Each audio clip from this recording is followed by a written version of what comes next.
represents Selector Williams Live Uganda, a person who is on Radio Sapientia as the station manager, head of programs, and a presenter. I normally present a program of old school music every Friday. That is 4 p.m. to 6 p.m. every Friday. I play music that has taken at least years of existence. And every Saturday morning, that is 8 to 11 a.m., I do analysis and commentary regarding creative and performing arts.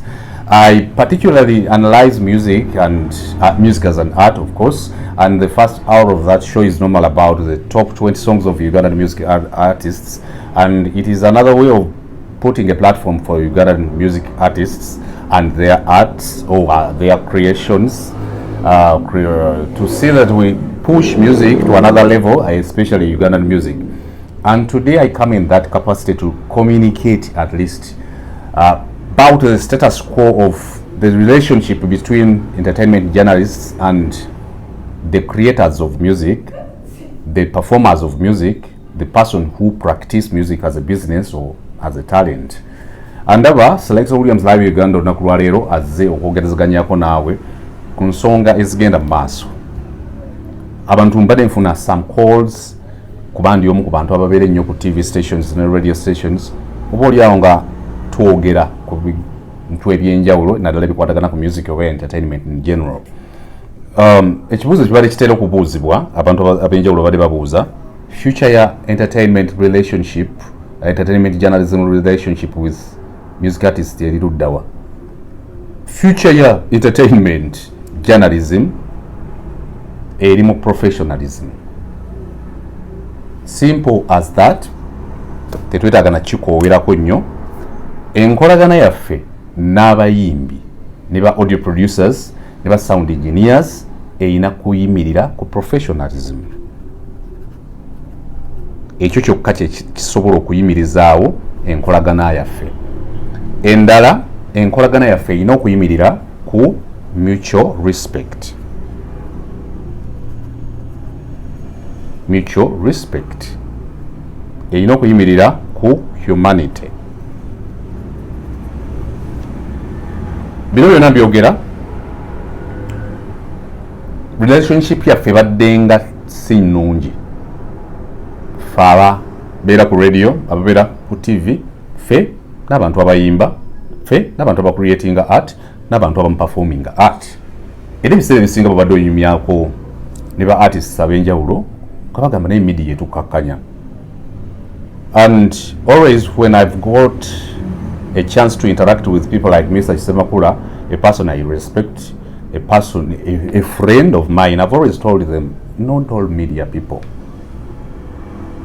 Kuba generalizing. Ate nga naffe bwe tubeera citizen tugamba abayimbi ABCD, naye nga nzize ku bino. Future ya entertainment journalism erina kuyimirira ku professionalism, erina kuyimirira ku humanity, mutual respect. Olwaleero status quo ebigenda mu maaso, Case, Mako, Wako batwalibwa ekitalya. Si bokka. Nali na radio wenkola present omu n'ayogera ekitakwatagana bulungi ku artist y'omu. Twamalira mu kooti era station eyo ne baako sente zeefiirwa. Mu bufunze all along, Siruna si yasetinze president. Jose Chameleon yali atutteko Suubi FM mu kooti olw'okuba dictator Mark yayogera ekigambo ekitasasusa Jose Chameleon, ate ebiseera ebyo nze nali head of programs. Era twagenda okumaliriza byonna relationship yaffe nga etaataaganyiziddwa. Wenkola ku Radio Sapientia nagenda okutuukawo nasangawo omusango ogwa report omu alina amawulire gwasoma ku TV. Ebiseera bye yali asoma amawulire ku Radio Sapientia n'akola story. Sapientia ne bagitwala mu mawulire. Twamaliza sasudde miliyoni 13 okubimalira ebweru. Kitegeeza ki? Abamawulire babatwala mu kooti bulijjo. tulabye nga Red Pepper, tulabye Daily Monitor, naye katwogere ku mawulire ag entertainment in particular. Ng'ovudde ku mainstream journalism, ng'ovudde ku mawulire ag'awamu, because abayimbi bo baba boogera batera okwogera media. Naye katunulire this section of entertainment. Entertainment journalism taluddeewo nnyo mu Uganda. Journalism eyali mu Uganda emyaka nga 10 egiyise 15 emabega was all about playing songs. A radio person would come on radio, play songs, talk between songs, simple as that. That was entertainment journalism. Ebiseera ebyo nga omuntu ajja bujjizi ne boogera, talk back, link, pre-sell a song. It was about presentation of other news. But presenters were presenting other news and some news, but about entertainment in particular, but they would play songs. That's why most of the time artists prefer the presenters who used to be on radio those days, because they would only play their songs. They would only do public relations of those artists. They would only do DJ mentions, especially when, for example, Hamani Basude released an album and Kasuka brought adverts on Radio Uganda or CBS. Then a presenter would only have to say that album of Hamani Basude, Rod Freddy Sebata Paul Kafeo. When you need to listen to tape to full songs, you go to Kasi Ukiradu, go to Lucina and etc. But twajja tujja entertainment ndala nko kuyingira center stage bwe yajja n'omujiji gwa Jose Chameleon najjamu ebyajjamu bye sagala genda into details ne tuko olwaleero we tuyina TV zonna radio zonna nga ziyina aboogera ku entertainment, ate nga abantu abo bazze abamu bayitidde mu mainstream journalism, abamu tebagendangako mu class ya journalism, but they are talented. They are passionate, maybe they are passionate about music as an art or entertainment in general. Olwaleero tutuuse ekiseera ne twekanga nga eryato livudde ku mulamwa nga n'ayogera. For example, William is a student of musicology. William is me. I am a student of music journalism. I am a student of music commentary and analysis. So when I come to comment about a song, I know what I am doing. At least I know the biggest percentage of what I'm supposed to do. Naye tekitegeeza nti nange abikola nga na taking a time okubisoma siina benyiiza. I've received several calls. One time I was called when I went on CBS and commented about a song of Eddie Kenzo. He called and was furious. He expressed his feelings about my comments. Era nandaga nti comments zenali nkoze ku luyimba lwe zaali zimukwakanya. This side I was like, I'm doing music analysis, analyzing a song, but I'm analyzing a song of Eddie Kenzo who is not happy with my analysis, and he's like, you're not singing, you're not a singer, why do you analyze our work? So background eyo gyenkuwa nti bino ebya analysis mu Uganda tebibaddeemu, biina ne sides bbiri. Waliwo side y'aba masquerada ne side y'abantu abakola ekintu ekituufu. Another scenario, I've had several scenarios where I've given my opinions. People have called me, but what has always happened is that we have sat, dialogued, reconciled, and moved on. Olwaleero, one of the persons I talk to freely is Eddie Kenzo. Ekibuuzo kiri nti mu Uganda mulimu ba music journalists. I am not sure. I am not sure. They just need to let me know that they are there. Personally, I took time when natandika okwogera ku bintu binejja endongo. Of course, personally, I'm a musician. A musician yani yakola ekintu kyonna ekiri attached or ekyekuusa ku music as an art. I've always told people that at least I can play some instruments. I can write songs. I can arrange songs. I can direct music. I can guide people regarding music as a business, music entrepreneurship, music administration and etc. So I am a musician. Naye ng'ekyali tekimmala okutuukira ddala nga nnina okusoma okukebera okulaba music journalism abeera atya, ekyo katukiteekaawo. Actually good enough is music journalism mwosanga analysis and commentary. When you're supposed to do commentary about music as an art and a business and music brands where you will make comments about Wyke Band and the rest, bigenda kujja bitya. First thing, you cannot do music journalism, you cannot do music commentary and analysis and make all people happy. It cannot happen. That's why you'll always receive calls.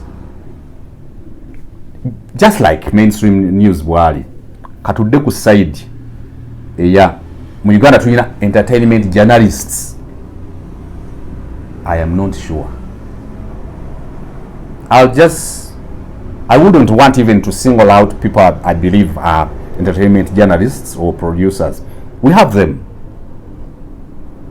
Naye abaana basinga bayita mu journalism, simanyi ba mu Uganda basomesa music entertainment journalism, abaana bayita mu mainstream journalism, normal journalism ono owa reporting a story, kati ate ne batamu practicing bulungi nnyo bwe batuuka eno mu entertainment, ne batandika okukola ekintu kye balowooza nti kisobola okuleeta ratings, kisobola okuleeta likes, kisobola okukola comments. Simanyi oba ntegeerekeka.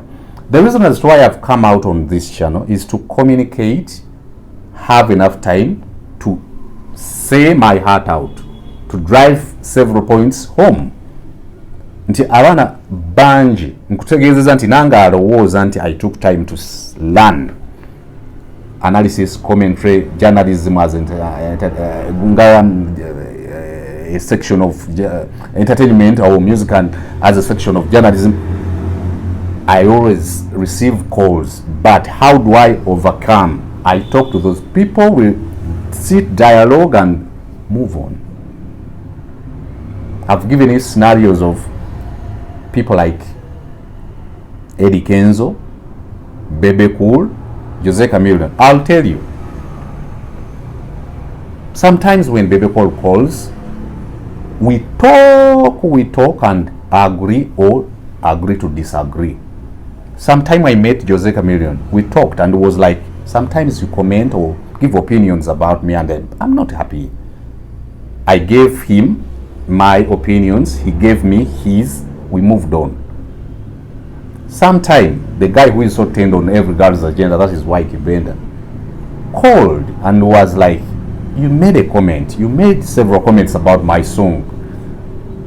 Is there any problem? Do you have any bad blood between you and myself? Wyke Band, of course, telling me. I was like, no, I give it in good faith. Maybe sometimes I'm not objective, but it is always in good faith. Lwaki abasajja bankubira? Because journalism waffe yeetabisamu abantu bangi ne bw'ojja a good comment yeeraliikirira awo kanveewo. Ekibuuzo kiri, do we have entertainment journalists? Do we have music journalists? Have people taken time to go and learn how to handle entertainers, how to handle musicians, ranging from writers, arrangers, composers, recording persons and performers? Those are your recommendation yange birthday. What has happened during the last 10 years?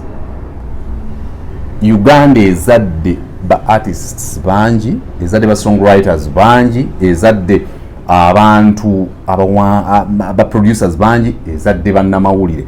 Abasinga obungi bayitira mu kamunye, abalala bayitira mu red paper as tabloid papers. Not only in Uganda but in all other countries, you always find issues to differentiate between a professional journalist from a masquerader, from a wannabe. Because even when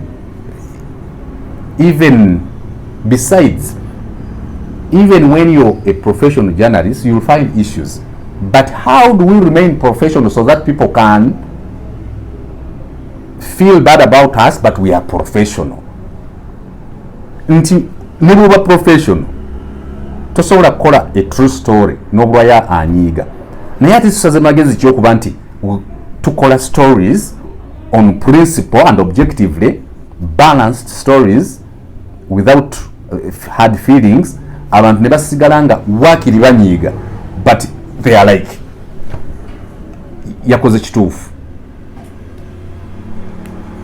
Natandikise mu ngeri ya kisaazi naye kugamba nti ekisobola okuyimirizawo future ya journalism relationship ne abayimbi n'abayiiya n'abagwa mu music as an art.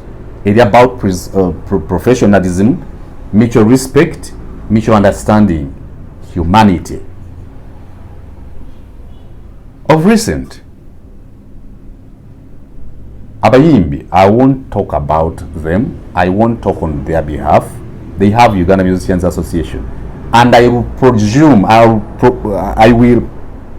that they are right. Nja kuchitwala in this video, kanchitwala abayimbi, they are 100% correct.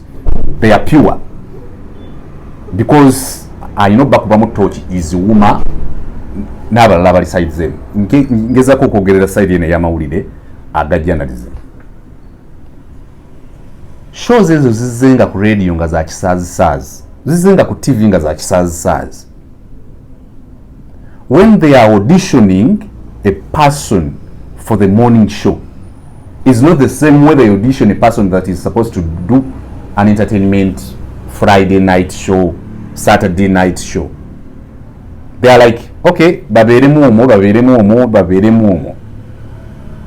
And to make matters worse, people have just transited from the tabloid newspapers and brought the tabloidism oba gyekiri simanyi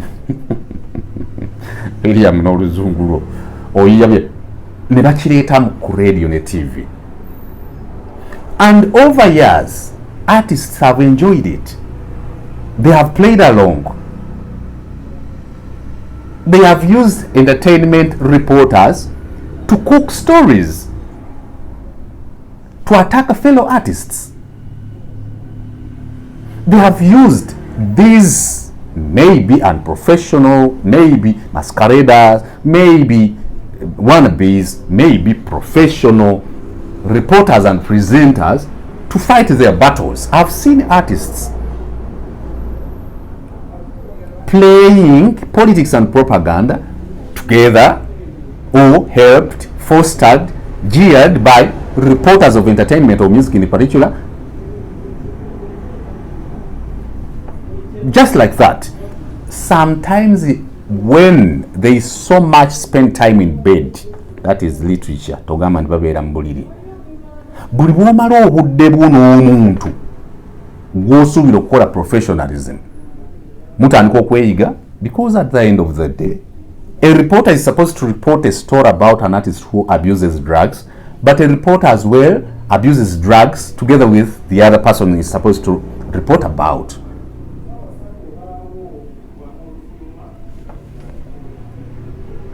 Lwaki sigenze nnyo ku TV na radio and newspapers to say what I am saying now? Because I won't get time. I won't get time to interact. And would love to have interactions like this one with people who have practiced entertainment journalism, that is if they are there, people who have been presenters, okay, people who have presented music shows, people who have presented entertainment shows, to having interaction, because my worry is abantu abamu abenoonyeza ebyabwe batansofuna excitement of entertainment journalists should go against the music artists. No, the only way forward and recommendation from me is, let us practice professionalism, let us have mutual respect for each other, let us keep humanity at forefront. Bwe tuzze tujja side y'abayimbi, I'll presume that they are professional, because according to how they talk, how they say it, how they are like, media has never done anything for us. Some of them, of course, not all of them. Some of them are like mediate kubanyo. They are not professional, which means artists more are professional. To weigh them or weigh their professionalism as an artist of music, chija kutekinga uma. But for me, on behalf of the Ejawe Entertainment Journalists Association, of course, I'm not the person dealing with public relations. Chinnuma nti olwaleero tutuuse kussa era erirabikira mu bintu ebyalabikira edda mu bantu be baatwala edda mu kooti, baatwala dda abantu mu kooti. I told you I was head of programs at Radio Subi FM. Chameleone natutwala because of Dictator Mark. Dictator Mark had presented some content. I am offending a Chameleone. So olwaleero tuzzeeyo n'omulangira Ssuuna atututte mu kooti as a fraternity. What's the way forward? Let us, actually I'm not saying that case Marco Wako mbasalidde omusango. Kino kibeere manduso ey'okwongera okwetereeza ffe abakola ebintu bino. Why? Even some of us who do analysis and commentary have sometimes become victims. Omwana ajja mu maaso go nagamba njagala, let us analyze the best songs of the year, and you're like, the best songs of the year are A, B, C, D, and they will go on TV or radio and say Selector Williams kyakoze Madi Dogo yereko jero kanabala abagambye omwaka gonna tebayimbi. But in actual sense, Selector Williams did not mention any artist who didn't feature on this list he has made. Naye oli olw'okujubisa ng'agamba, for example, asobola okulondayo omuyimbi omunene n'agamba nti Bebe Cool, Selector kyakoze Bebe Cool Chameleone research, agambye guno omwaka tebalina kye bakoze era bano yebe balonyi ezo ennyimba zalonze. Kati Bebe Cool ye gyali ali oluusi ayinza obutalinda na voice na bite eyo, sound bite, n'anyiiga bunyiizi n'akwata na ssimu n'akubira Selector. Selector agenda okutuuka okwogera ng'agamba banne bano be bayimbi bange ezo ennyimba zendabye mu mwaka guno. Naye ng'oli omwana akoze zi words in eziraga nti Selector ye alina ate baatakinze. Question is, do we get time to train the reporters of entertainment? Do radio stations, I'm as well a station manager at Radio Sapiens at the head of programs, do we take time to train those reporters? Do we train people who present entertainment? Do we train people who present music programs? You'll find an artist, no, you'll find a radio presenter is on radio and he's like, that was Fiesta by Kanda Bongo Man. In actual sense, the song is for Loketo Band and the lead artist was Alusi Mabere. I've had several presenters nga batondawo styles okusinziira ku muntu gye yatandikira okuyimba.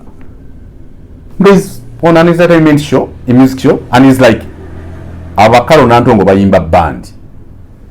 Ye kenyini has not taken time to take thorough study to differentiate between music genres. Tabimanyi, but it's like gundi ayimba abali, gundi ayimba kino. Ebintu ebyo byonna gye tuvudde okuva ku mulamwa. Mubuuza nti okuva ku mulamwa guvudde kuba artist mu entertainment shows okubavu mu buvumi. Entertainment is fraternity. Ezeva ku bantu abakola commentary about music especially. Kyovula nti olwanyo ne bw'ojja n'oyogera naawe William Aina katono kumanyi. Bagamba abamawulire bonna. But I've told you. Another thing I would love to communicate before I can go any further. If you're a journalist in a particular field, make sure you have people whose talents or stardom you have contributed a percentage. I was talking to Bebe Cole and was like, selector byonkoledde mu career yange bingi nange nyina byenkukoledde. Bobo ina kyoyagalo. You see that statement.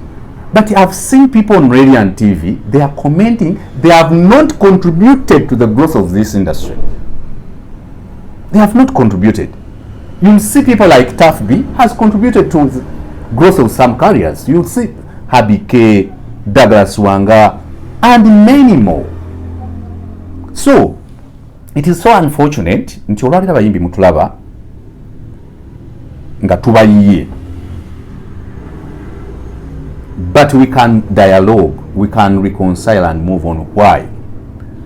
A music presenter, a music journalist, an entertainment commentator or analyst needs you, people who create and perform music as an art, as well as you as well need us. Nti olwayo singa tukwata entertainment netugisuula mu ttaka bagenda tusekerera. Journalism world over asanze in rock says even invasion ya journalism ekyaleeta journalism olusi tukivaako because amawulire is about truth and justice. Olina okubanga kyowa, but sometimes olwa ebintu bingi nnyo byenja okukoonangako mu videos naddako maybe bituleetedde okuva ku mulamwa nti abayimbi olunaku lwaleero basobola n'okwejjeerera ensobi zaabwe. Today you cannot talk about a person who doesn't have talent as a music journalist. Kubaba unakyogera kwa bali abalala abazze ensobi ze tuzize tukola nga journalism bajja kulabira mu kiri nti maybe you have bad blood against an artist you're talking about, but a music journalist is supposed to talk about, to analyze someone's talent. A music journalist is supposed to be able to differentiate between a person who went flat or sharp during rhythm, during melodies. When a person progressing, delivering melodies on rhythm patterns, I am supposed to come as a music analyst and a journalist and tell you, sports analysts, but sports commenters, as you see, commenters of politics, I am supposed to. But olwokuba tuzze ate tubikolera mu ensobi kati n'omuyimbi akoze ensobi yejjeerera, because we have seen artists paid and have not performed. That is a story. It is supposed to run. But just because we have kept on masquerading and becoming wannabes instead of practicing professional journalism of entertainment and music in particular as an art, kati twejjeereza abayimbi nti abayimbi bayinza okuba balina obunafu bwabwe naye the level at which we abuse them as human beings sometimes is scaring. Umwana attacking an artist as a person. Question is, radio stations, TV stations, have we taken time to train our people? Because right now, omuyimbi bwakulengera agamba baba, and I cannot agree to the fact, I cannot allow the fact people are proposing, those people who propose that let us go head on, we the person on this side of journalism and the people practicing music as an art. No, tikisobola lakola. And people like us, me and Habi K, ngolwedde tuli na badongo, fe tuli badongo. Before journalism, before radio, being radio personalities or TV personalities, we were people who played instruments, who practiced music. Kati side is onazi tuluma. And me picking to be a music journalist, entertainment commentator or analyst, it was from eri nali nsomye nga mpulira I can n'olwaleero tuvuddeko and artists also, artists of music,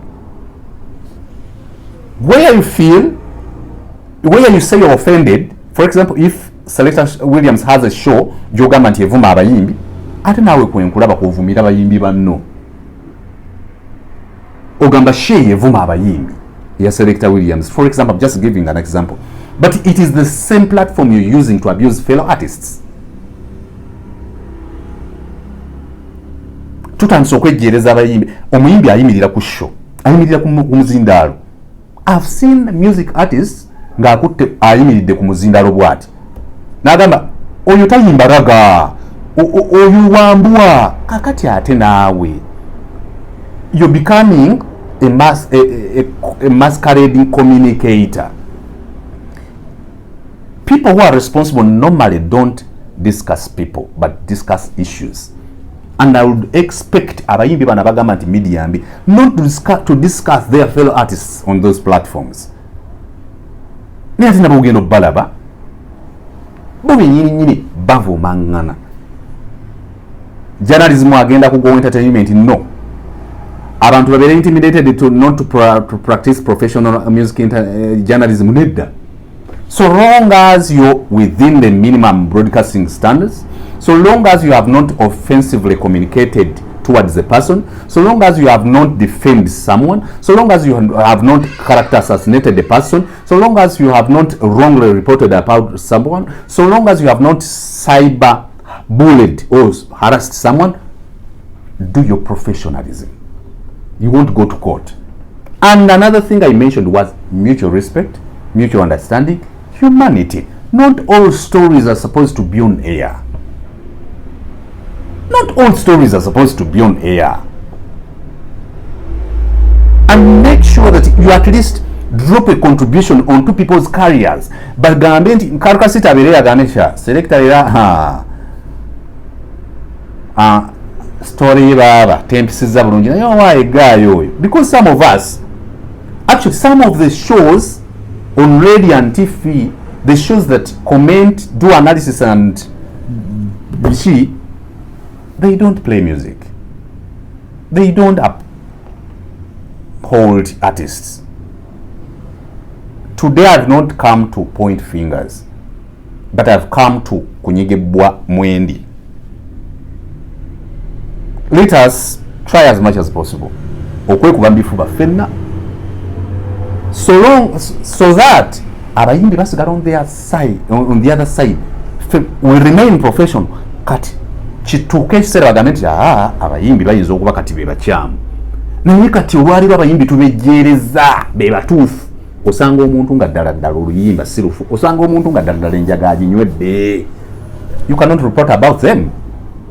Osanga yo n'abagamba nti nimwona reporting ekituufu agenda kutwala mu kooti. I understand. Naye ffe tubejjeereza. At the end of the day, fenna tuli bantu. We are human beings, creatures of God, Ugandans, and most of people who practice music and journalism are from Central Region. Kati ekitikiza tusobola okutuula ne tukkaanya.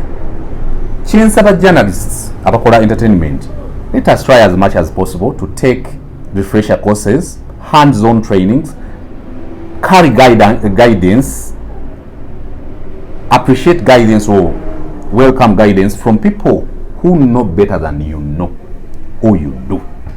N'abayimbi side yamwe, let us be known, not take it collectively into media yonambi. No, because no artist in Uganda has gained stardom after their songs have played many times in Ghana. All your songs play here, all your music videos play here. So let us see how we can come up with modalities that can reconcile us, that can generate dialogue, to have a way forward, a unified way forward of positive progress. Nziramu abaana abali ku TV and radios. Excitement is bad. People no longer prep.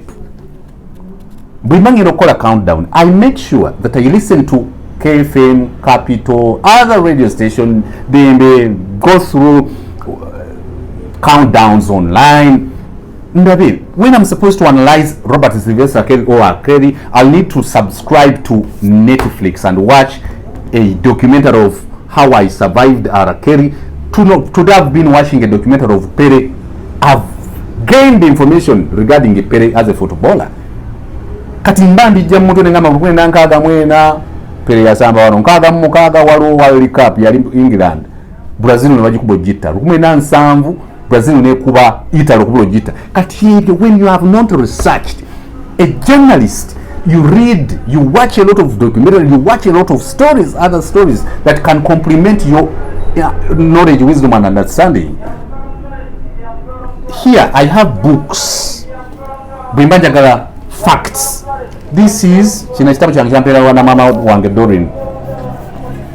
Mbimugamba nti tompa money, but I need Genesis World Book of Records. That is 2020. This is 2019. This is 2021. In case you need facts, you need to read much. You need to know music bisola balaga kati. You need into bingi. I read a lot. I know much about people who practice music. Even in Uganda, sometimes I talk and I have facts. I was in studio sessions. Mba naliye mu Dream Studio, some songs nga zikolebwa. Mba naliye wakasiwukira as a person ayali alowooza nti njagala kukola kino. But people moralira bakola commentary about music and analysis.